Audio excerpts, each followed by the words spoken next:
3 points about the CBP logical reasoning exam you got to understand before you take it. Listen carefully, just 3 points, okay? First point is this. The actual exam, like my mini and my major exam, have hidden assumptions in there. They are unstated assumptions within the logic chain. Now, I call it a logic chain because it's a logical exam, of course, right? There's a logical chain. It's an assumption in there. It's understated, but you have to assume this. So here we go. Because if you overlook it, you'll pick the wrong answer. Let me show you an example of what I'm talking about.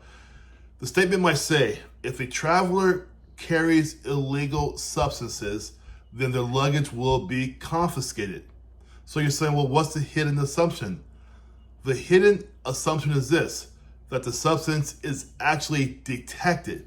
So you have to assume that the substance is detected for A, B, and C to happen, okay? So this requires you to spot the missing information or the assumption in order to make the right answer. The power of elimination. So many of my people who I help out with this process, they get into the exam and they jump to the right answer immediately and say, okay, this was correct.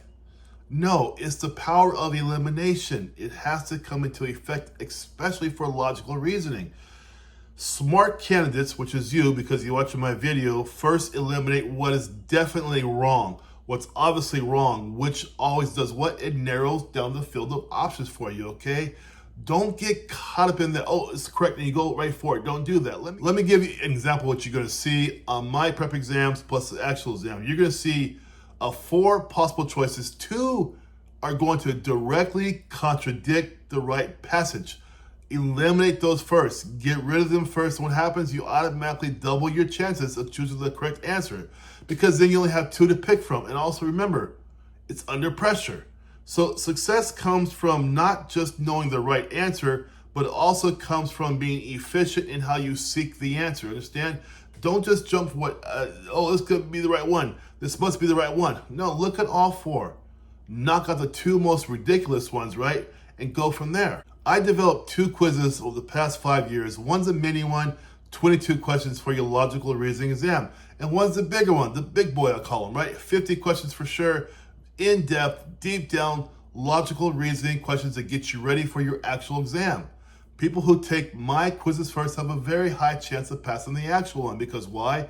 My has some mirroring of the actual. Third lesson here, emotional neutrality equals logical accuracy. So what does that mean?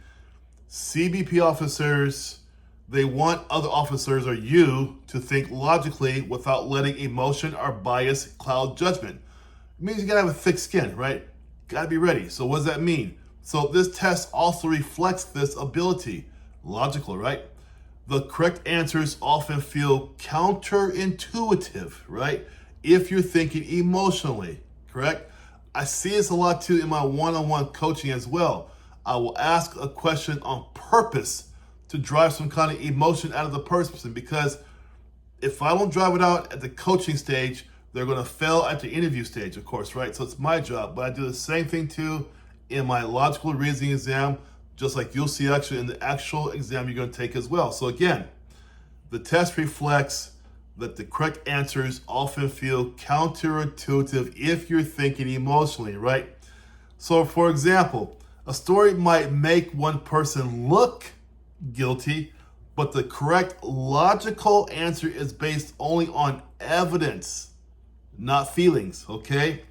This exam, my exams, are based to filter out that stuff so you can see and think with a clear head, neutral and rule focused, devoid of any kind of emotional investment. That's a big deal, right? An emotional investment must not be included in your answers. That's how you do that. If you guys want a real taste of the actual exam, take my preps down below. Take the mini or the large one, I don't care, but take it. Don't walk into this LR blind and just walk up there, oh my gosh, because you're going to be part of the 60% who don't pass the first time. The logical reasoning exam is no joke. It's meant to weed out people who cannot think logically. You take my exam, practice on my stuff there, take the actual, then you'll be ready. Okay, you guys take care. Bye-bye.